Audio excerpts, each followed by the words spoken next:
Well, hello, my friends. Hi, hi, hi. I hope you're excited to listen to another session of our class. I'm excited to be teaching you about this because I can also put forth my own theories to you. As you know, I'm an author, right, you guys? So just Google me and you'll figure out that, some of the stuff that I'm saying now, I'm actually working on myself. So anyway, I left you with the following. I left you with the story of uh, with the traditional story told about what caused the Abbasid revolution. This is the traditional story. I have thus far only given you the traditional narrative.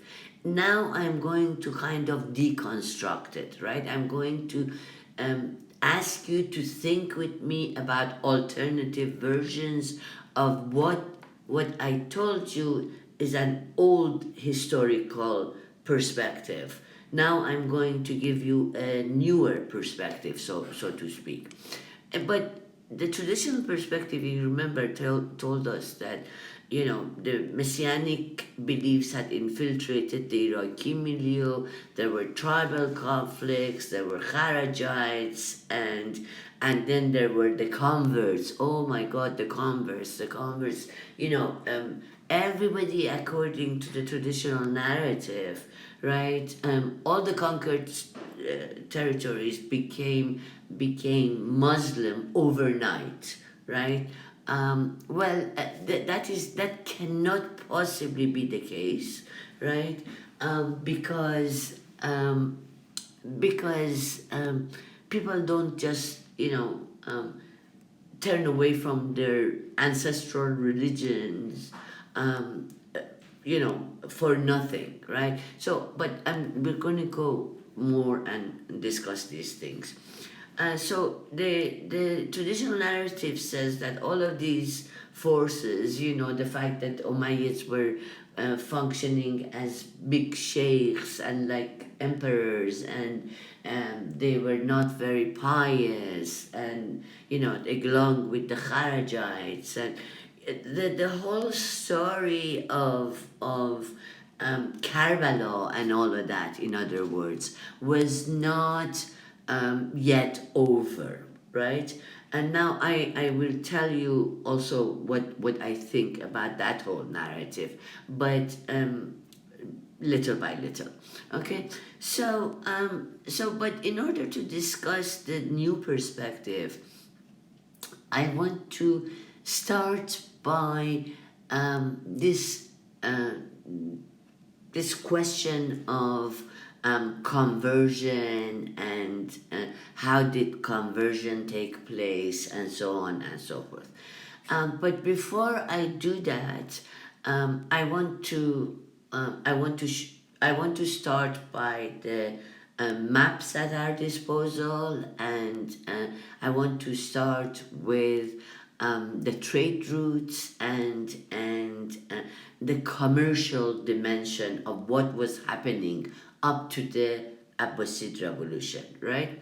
So, okay, my friends. So you remember that we talked about the extent of Umayyad Empire. The Umayyad Empire already, right, during the Umayyad Empire, the Caliphate, right, ostensibly, the Umayyads have control over all these regions that are now covered in you know green, in light green. These were all under the Umayyad caliphs. Well, in fact, that could not have been the case, right? And in fact, that was not the case, because a lot of the when the conquest took place, right, a lot of military men were involved, and if they wherever the Arabs came to um, settle, the military men went with them, and they had their own agendas vis-a-vis the caliphs. They gave lip service to the caliphs, right? But for instance, as far as taxation was concerned, right, they they gave taxes to the caliphate, but they kept some for themselves, right? All these governors that had been assigned to all these territories, right? That under the control of the caliph. The caliph himself was here in Damascus, right? So during the Umayyad regime, in theory, the Umayyads, the Arab Caliphate, let's call it the Arab Caliphate for now, because the Umayyad Caliphate we can call the Arab Caliphate because there is absolutely no, there is very, very little conversion that takes place. And I will talk about it again. We talked about this before, but I will talk about it again. So you see that the extent of this empire, right? And what I can tell you right away is that when it comes to the Abbasid empire, which ostensibly goes from 750 to 1258, right? Not the territories of the caliphate not only did not expand, but actually they shrunk. They shrunk, yeah, in the sense that you see the Umayyads were already in Spain, so the Abbasids they are coming from this part of the world, right? The revolution starts from this part of the world. It is led by people in Kufa, and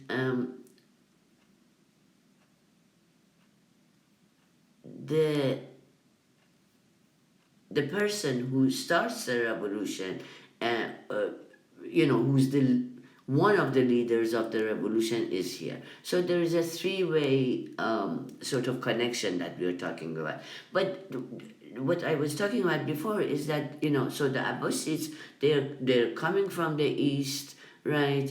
And they did not even bother with the Umayyads and Umayyads of Spain, and then already you see that in the early Abbasid period you have the Idrisids and the Aghlabids and so on and so forth, and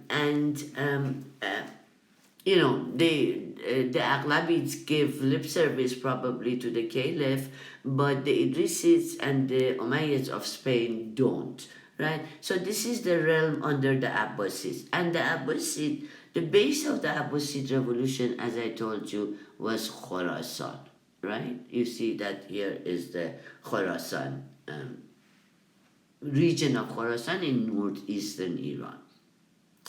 We will get to this, but the region of Khorasan in northeastern Iran was an extensive territory at the time that we're talking about, and we'll get to that as well. But what is the narrative, the traditional narrative that we are given about the Abbasid revolution, and who gives us this tradition? Well, this tradition is given by us, by the Abbasids themselves. In fact, the history that we know of the Umayyads was for the most part written during the Abbasid period, mostly from the 9th to 11th century. Yeah, that is when the Arabo-Islamic, and when I'm talking about the Islamic, I'm talking about closer to the 11th century, historiography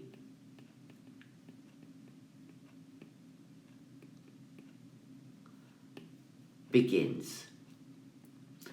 Therefore, all of these histories that I'm telling you are basically written 2 centuries after the fact, or 2 to 3 centuries after the fact. Although they might have might have their germ, right? Say during the rightly guided caliphs, or during the Umayyad period, the germ of this tradition, the germ of this historiography might belong to the Umayyad period, some of it, but for the most part, it was written between the 9th to 11th period, basically more from the 10th to 11th centuries. So The Abbasid revolution, what was the Abbasid claim, right? The Abbasids came and said, okay, the Umayyads don't have legitimacy to rule um, anymore, right? And they don't have legitimacy to rule because they are umpires. They're ruling like a king and stuff, and all the stuff that we talked about, right? And so the Abbasids came and said, no, no, you know what? You don't have the legitimacy to, wait, the Umayyads don't have the legitimacy to rule. But we are going to show you that we do have legitimacy to rule, right? So what did they concoct? You remember, right, my friends? You remember that in the that Ali ibn Abi Talib, right? Ali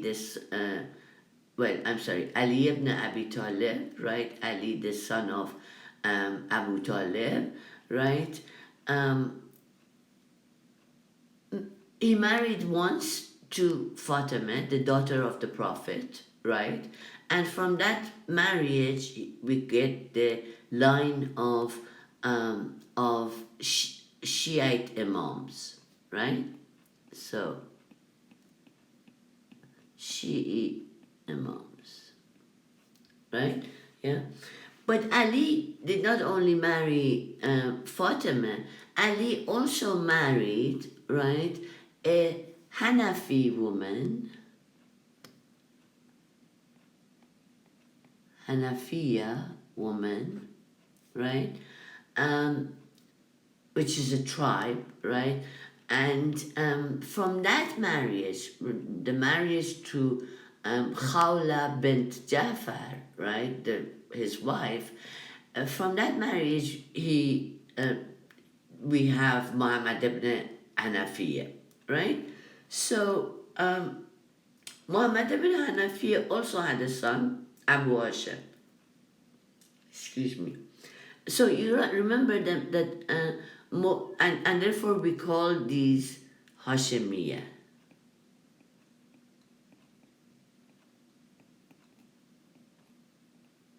Yeah, but still, it's the family of the Prophet, of course, because Ali is the son-in-law and cousin of the Prophet. So Hashemiyah, right? They have the legitimacy of belonging to the family of the Prophet as well, like the Shiite Imams, right? But when the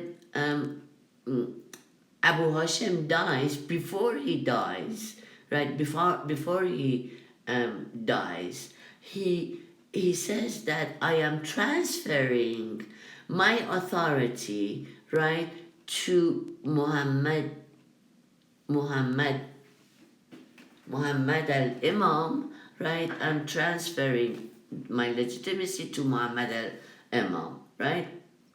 And who is this Muhammad al-Imam? He's coming from also from the greater family of the Prophet, but he is basically from the clan of Hashem, right? I mean, they are from the clan of Hashem, but they are not from the family of the Prophet, right? This is the family of the I'm sorry. Okay, bear with me, my friends. So what is the family of the Prophet? This is the family of the Prophet, right?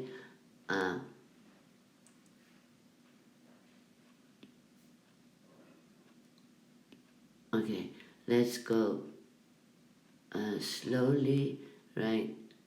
Immediate family of the Prophet, Amina, right? Father Abdullah, Prophet Muhammad, Khadija, Fatima, Hassan, Hussein, right? daughter of Prophet with Khadija, Ruqayya, who marries the third Rashidun caliphs, Osman, right? Okay, this is the immediate family of the Prophet, I'm sorry, and which also includes,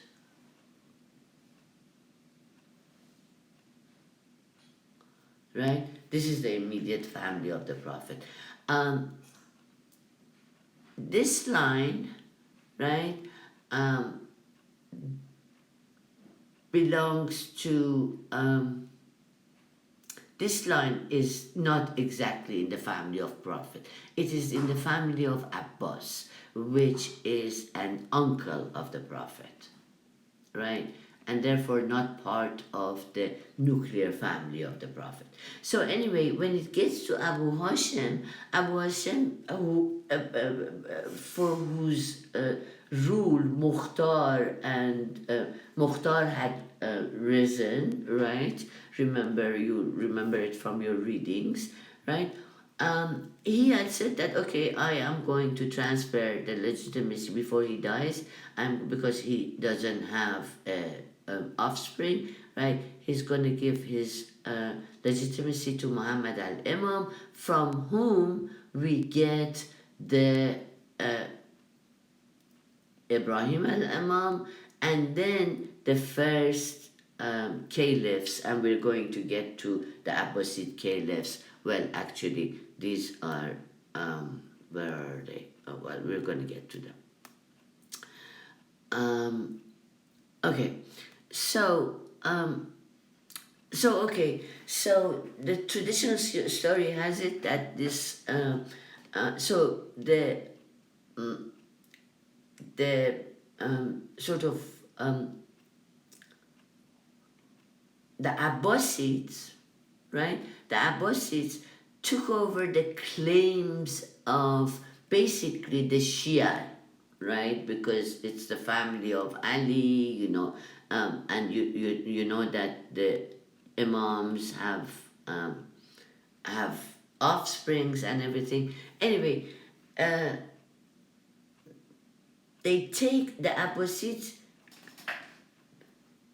base their legitimacy on the family of Ali, and the transfer of the caliphate from the family of Ali to the family of, from the family actually of Abi Talib to the family of Abbas, right? Abbas, Abi Talib, right? So so they said that Abu Hashem, right, the son of Muhammad ibn Hanafiya, before he dies, he gives it to Muhammad ibn Ali, right, the great grandson, right, of Abbas. This is son, this is grandson, and this is the great grandson, right? And they took up the cause of Ibrahim as the Mahdi, right? As the leader of their revolution, right? Okay, so Muhammad ibn Ali in turn hired, we said, the story has it, Abu Muslim. Hired Abu Muslim, who became the leader of the Abbasid revolution and succeeded in bringing all the opposition together. Bringing all the opposition together, and we are told that all this opposition came together where? In Khorasan, of all places, right? And Abu Muslim and his followers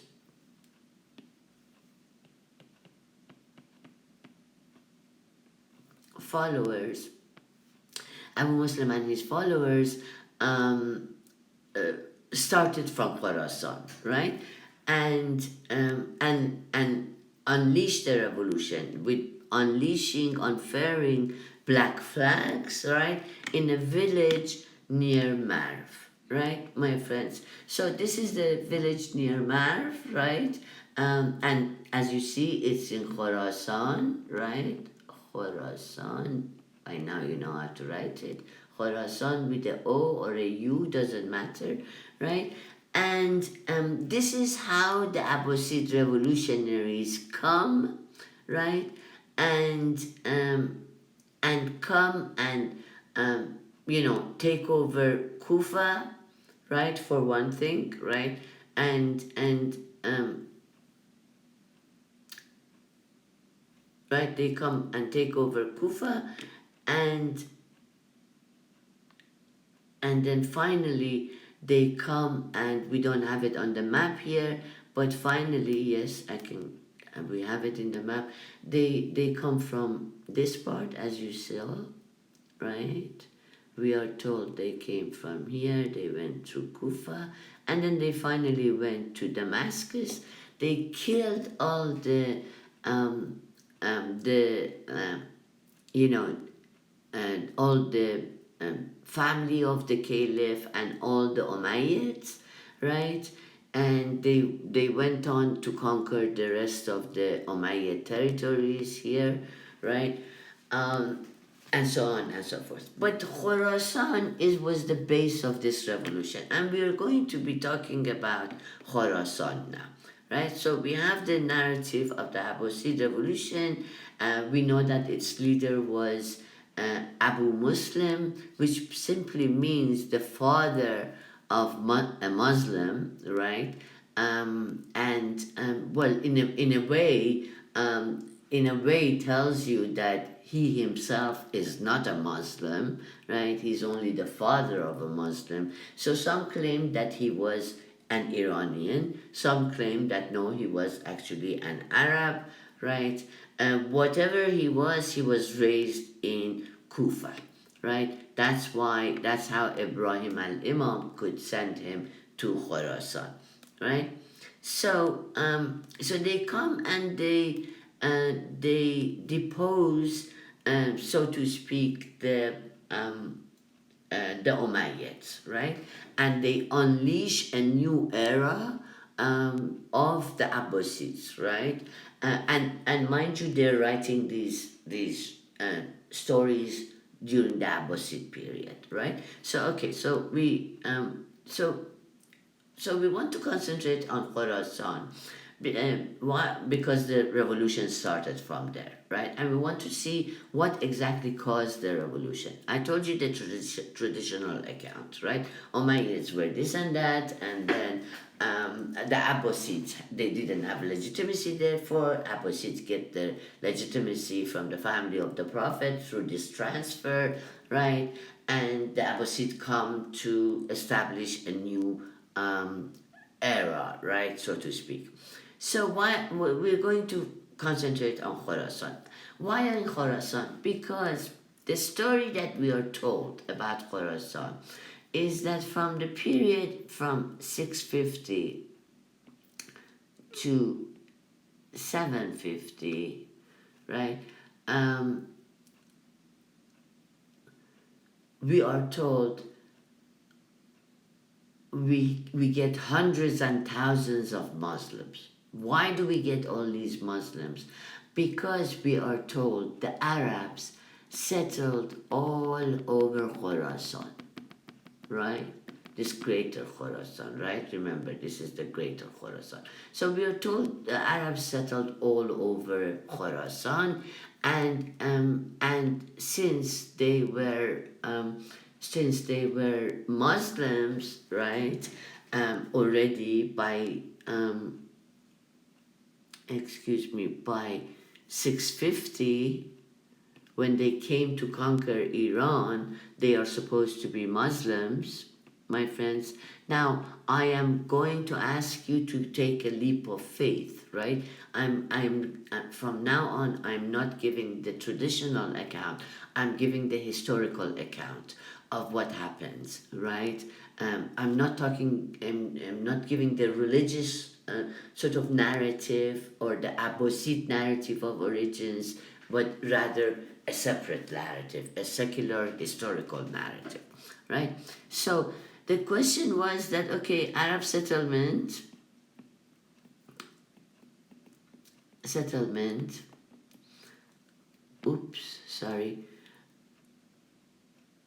all over Khorasan. So please listen to me. So we are led to believe that in the period, Prophet Muhammad dies at 632. So we are told that in the matter of basically 20 years, right, all the Arabs of Arabia, right, have become Muslims, right? Arabs who were pagans have become Muslims, the true believers, we are told, right? And they go to Khorasan, they settle in Khorasan, they settle next to the Iranian populations of these regions, right? Because Eastern Iran goes, as I told you, has been traditionally, from the Achaemenid period onwards, Afghanistan and whatnot were part of the Iranian sphere of influence and culture. Excuse me, the language is Persian and so on and so forth. So, so these Muslims are supposed to have settled all over, right? And the proximity of the Muslims to non-Muslims,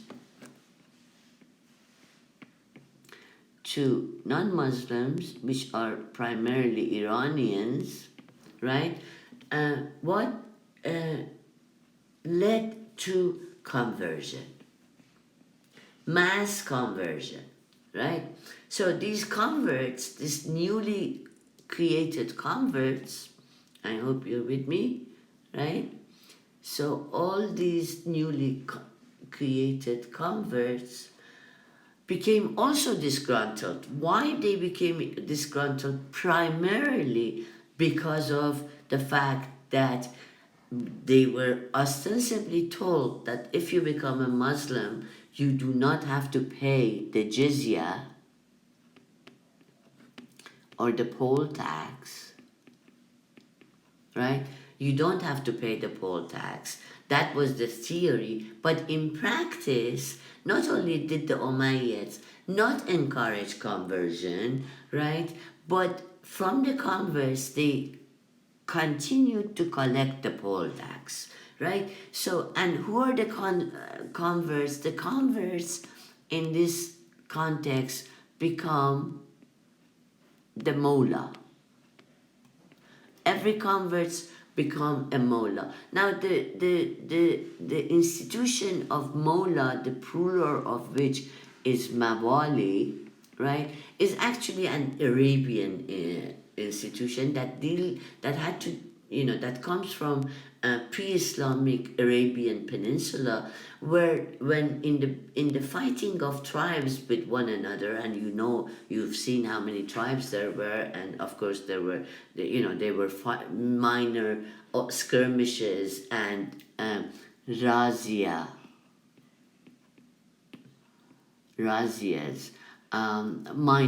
minor fightings, right? All over the place between the tribe, minor fightings in search of the resources, right?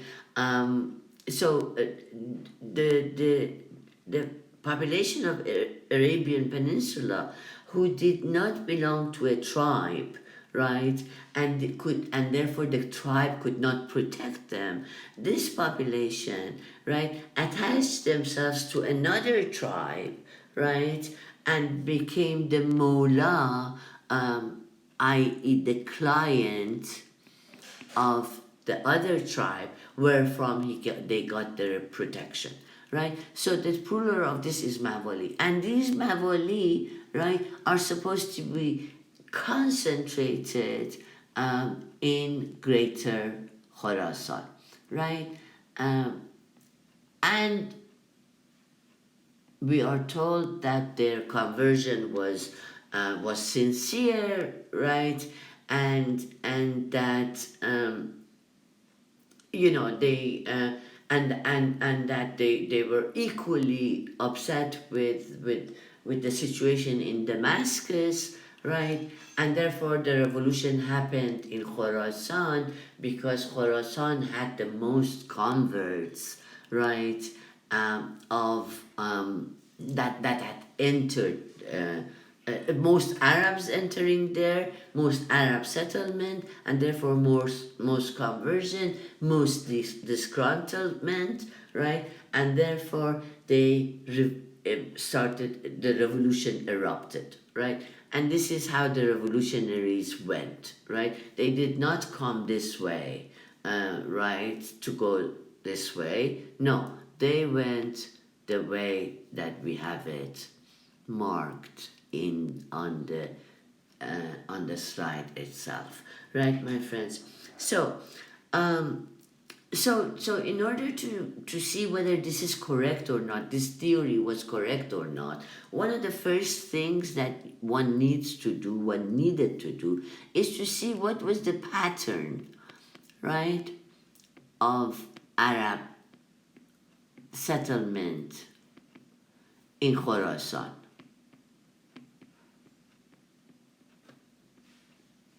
Settlement, right, my friends? Okay, pattern of Arab settlement to Khorasan.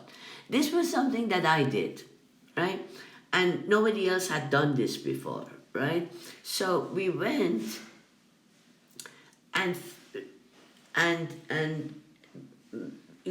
got all our evidence together, and but basically my evidence together, and took out all the evidence of the places that Arabs had settled, right? And we see that, and lo and behold, right, what is the case is that the Arabs settled in Siminjan, in Kabul, in Herat, which is here, in Afghanistan, in Kunduz, in Kholm, in Balkh, in Faryab, in Taleqan. I don't need you to know all of this, right? I just need you to know that the Arabs settled not in the Khorasan proper that we have now in Iran, right? Which I have come to call Inner Khorasan, and which scholarship has accepted as Inner Khorasan, right? Because of these mountains, these mountains that you see, right?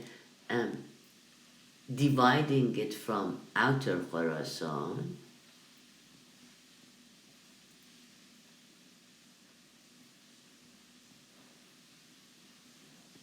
Khorasan, I don't want to write Khorasan all the time, my friends, okay? So you know what it is. So they did not settle in Inner Khorasan, right? But they settled in Afghanistan, basically, right? If you go to our map, yeah, they didn't settle here, right, in Khorasan, which is here. They settled in the Khorasan, which is here, right? Khorasan, which is here, right? And whatever conversion took place, which I doubt it to be very much, because we have evidence that even the converts did not go to pray in the one mosque that had been created in this area, even when they were given money to come and pray in the mosque, right?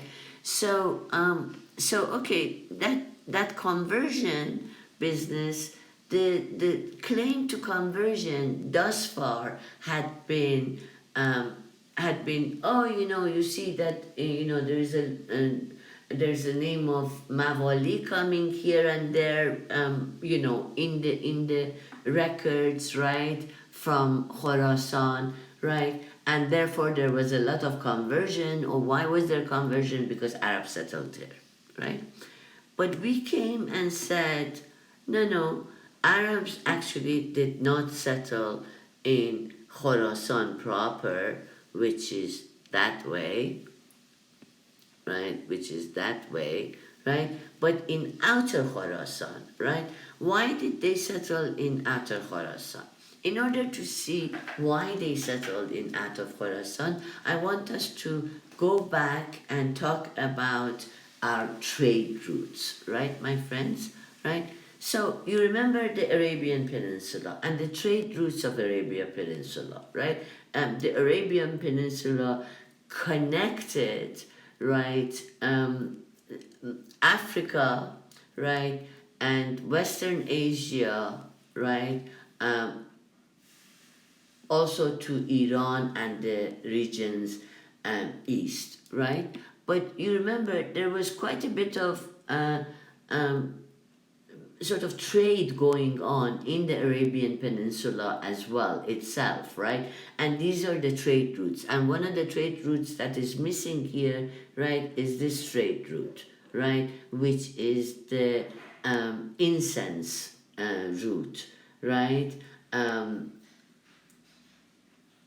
Okay, that is one trade route that they are not connecting this Meccan trade route to the Ethiopian trade route that we knew that existed, right? Okay, so these are the trade routes of the peninsula itself. Remember, I talked about the business of Medina to Hira, right? But traditional historiography has Mecca, right, to Basra.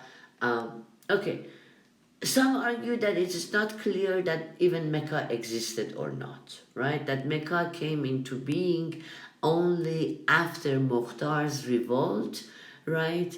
And because neither the Quran nor any of the early historical evidence that we have talk about Mecca, but Medina, of course, is there, right?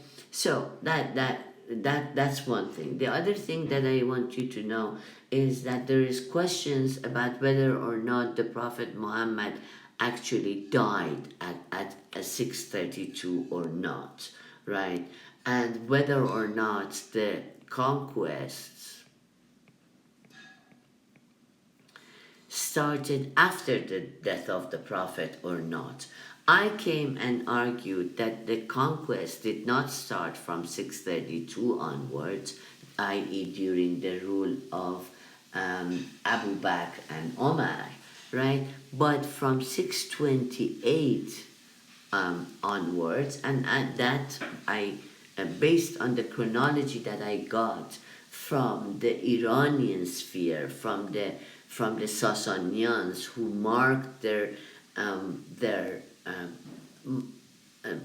monarchs, right, according to specific dates, which we have been able to calculate, as opposed to Arabian Peninsula that did not go by any date in particular in its calendar, but rather by events, right? This event took place such and such many years or whatever after say the Persians came and conquered Yemen in 570, right? And so on and so forth, right?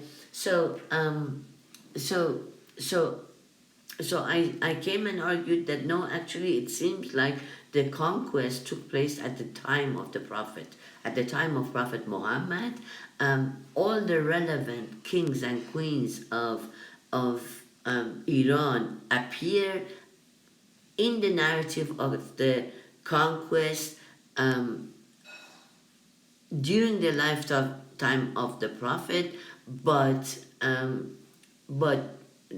they are put by Islamic historiography under the rule of the caliphs. Because why? Because this Islamic historiography was written basically, so many years, according to everyone, 2 centuries after the fact, right? So, okay, so so this was one set of trade routes. I want you to recall also that the Persians are here during the lifetime of the Prophet, they're here, They have taken over this part here. They have control of Egypt, right, which includes the Sudan. So the Iranians are all over the place, right, while this is happening. Why are the Iranians all over the place, right? Because they have taken over all of these regions, right, especially Damascus and Egypt, from whom? From the Byzantine Empire.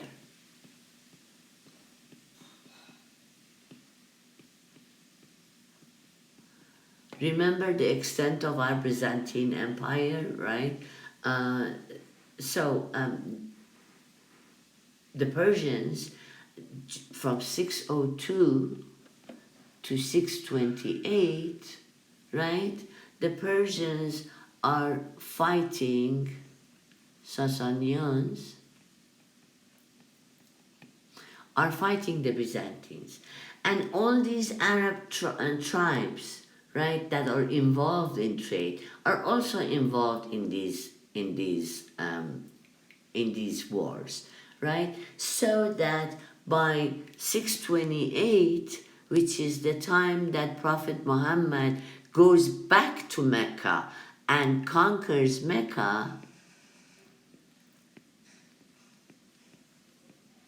the Persians are still here, right? Prophet Muhammad comes here and conquers Mecca, but the Persians are all over the place, right?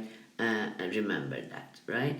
Um, so, um, so, so you come to 628, right? These Arabs are fighting alongside the Persians or alongside the Byzantines, remember, through the Ghassanids or through the Lakhmids, right? They are fighting, um, uh, if they are fighting on behalf of Byzantines or they're fighting on behalf of the Sasanians, and they are already involved in the trade that is going on in this.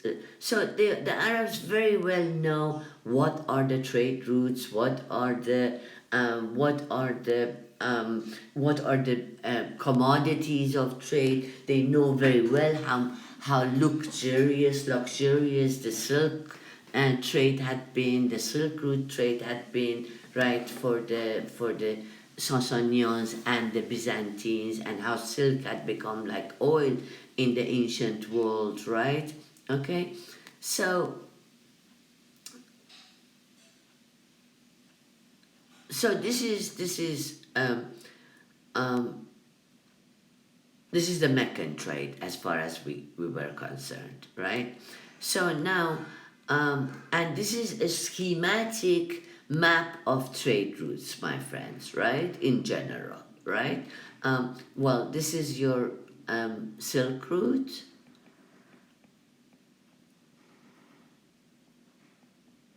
right?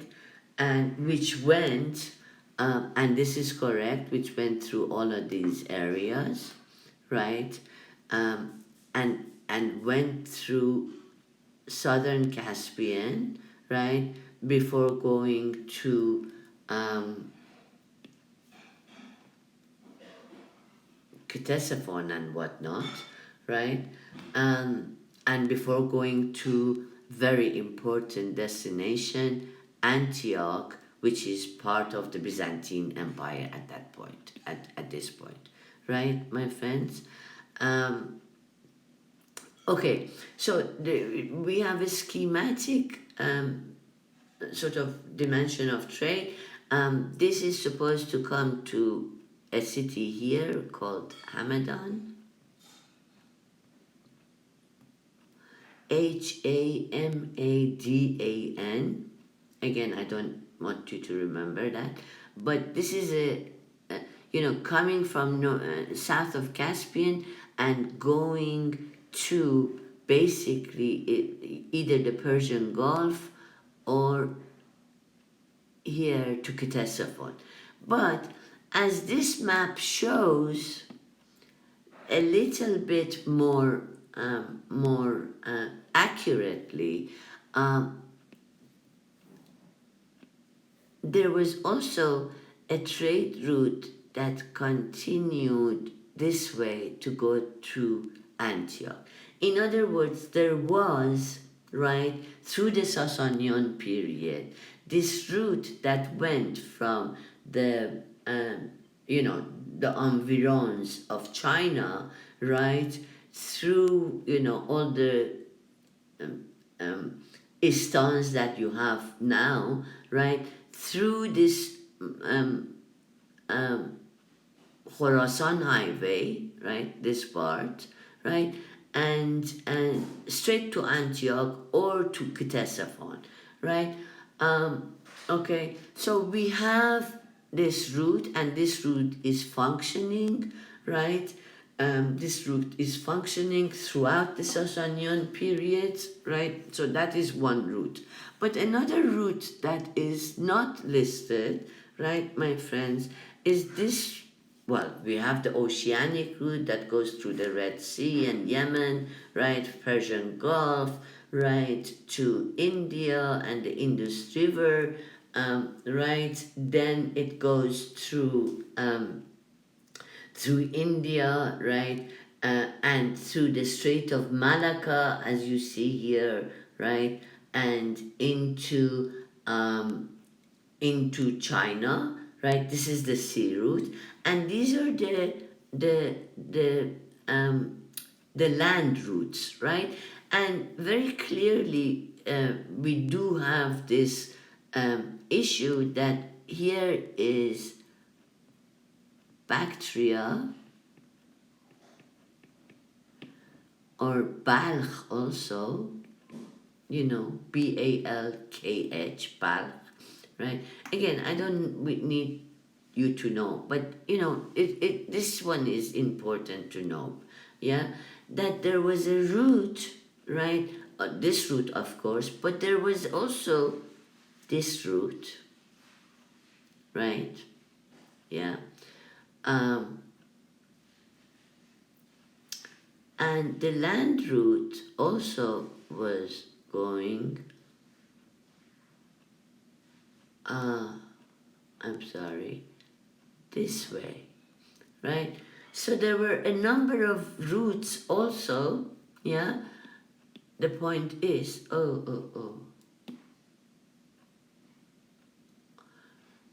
okay, I got it into, um,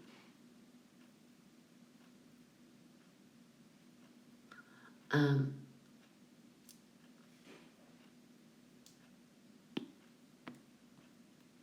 I got into a setup that I don't understand. But anyway, what I want you to remember is not important. Our thing is getting a little bit smaller. So what I want you to remember basically is that here we have a southern route here, and we have from the east of Iran, there are two routes that come up, right, to around Marv. But from Bactria also, there's a road coming to here, right, which is a port city in Iran, and also going, of course, to India, right? So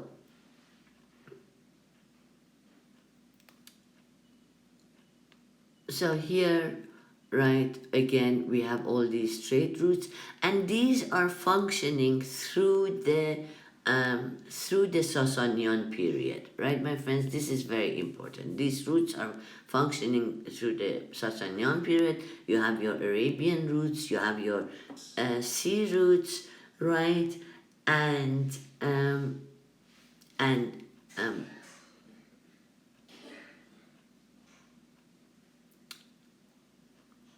this is what is being conquered, right? So you put all of these roots together, right? And you get something like this, except that here there is a root, right? And from Balkh through Herat, there's a route here from Balkh through Kabul. There is a route here, and of course it's connected to this other route, right? Of course, there is also a route here that is not mentioned, and this is the straight route that I told you to Antioch, right? So this is the image of the routes that we have, right? That functioning. I want you to concentrate. No, I want you to go. I want us to go back to this area where I said the Arabs settled. Right? Remember, the Arabs settled in this area. Right? Now, one other thing that I want you to know is that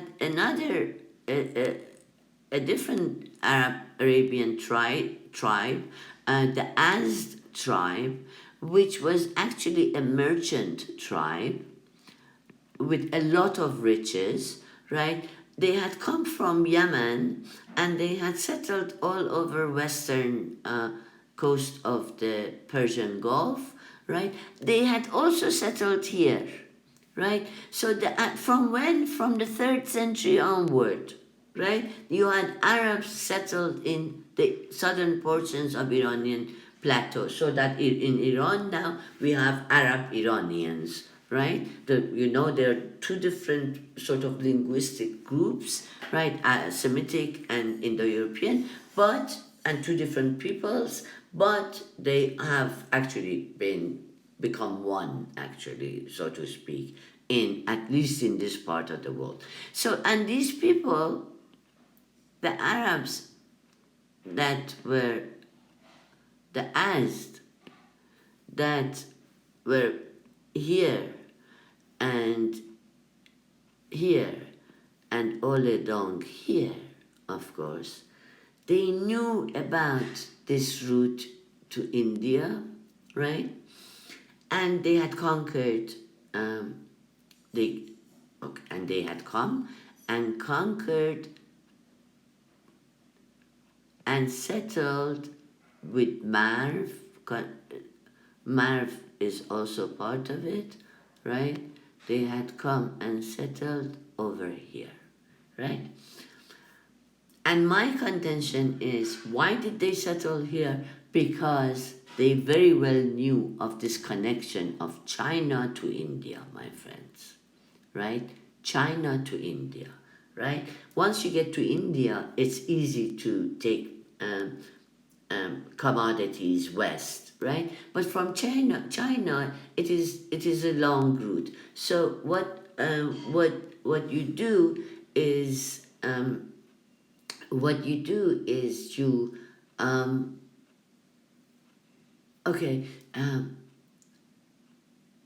you go and settle in these areas in order to have the control of Chinese Indian merchandise over the trade route over there and the trade route that goes to the west, right? Now, I came and argued that, you say they settled all over the place. No, I said, right? They settled, right? They settled only in outer Khorasan, right? And the Arabs actually, I argue, right? Oh, sorry. The Arabs, I argue, did not conquer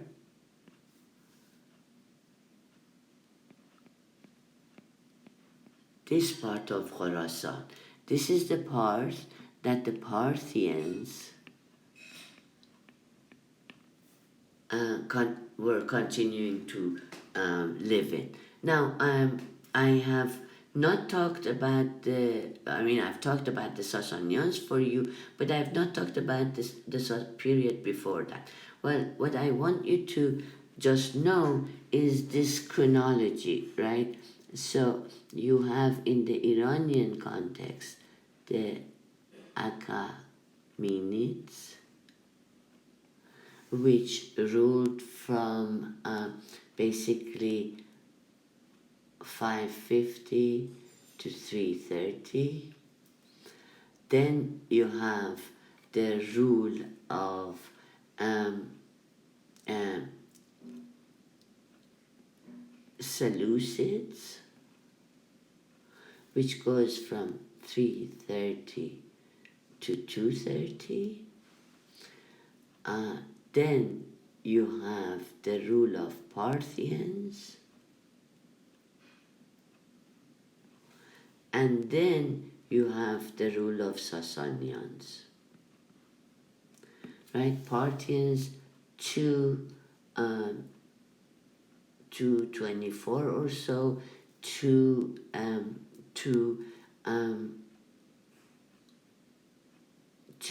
this is BC, of course. All of this is BC, my friends, up to now.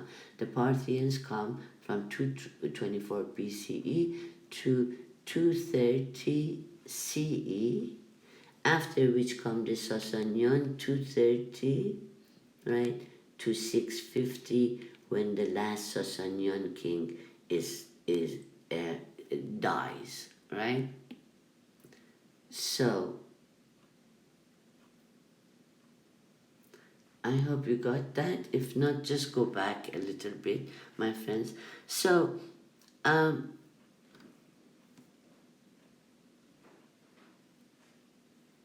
okay, so I came and argued.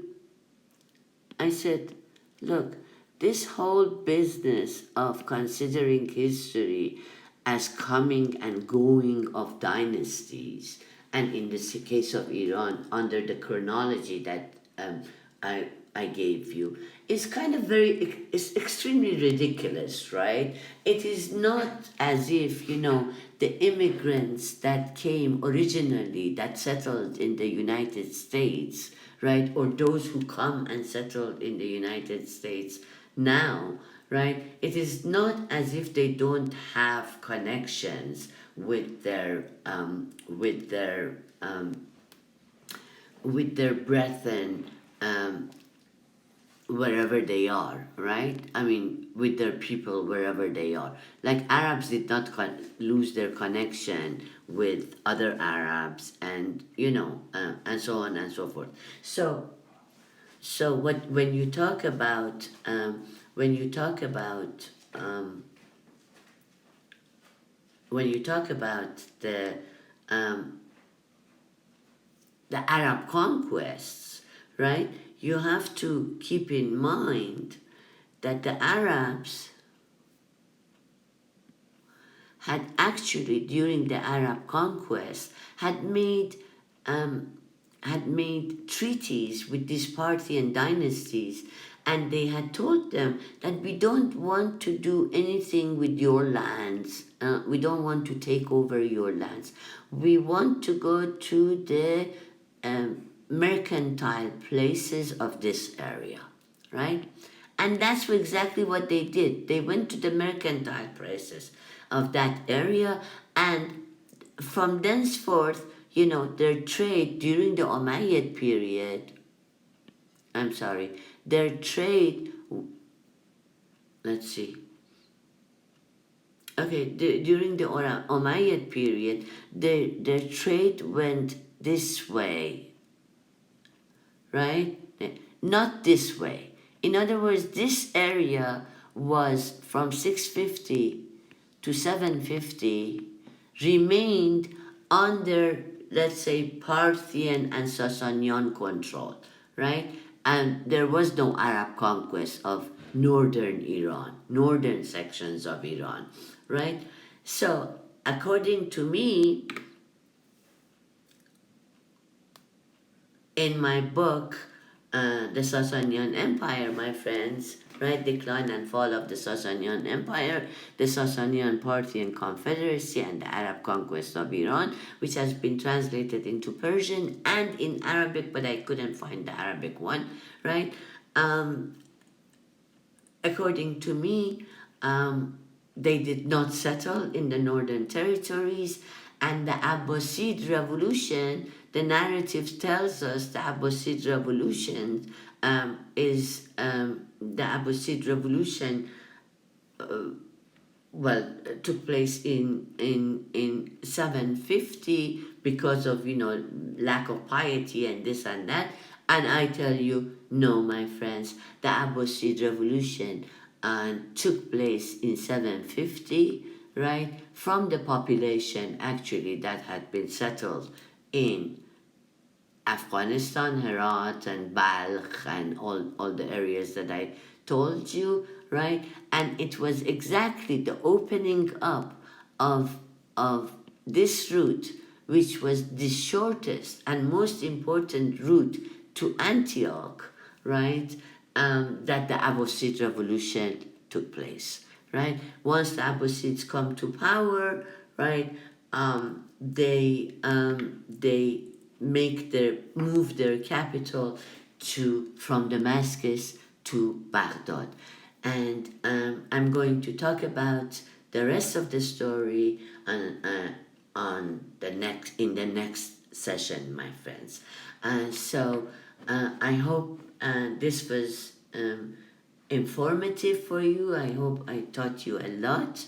And until next session, I bid you goodbye and happy days and productive days.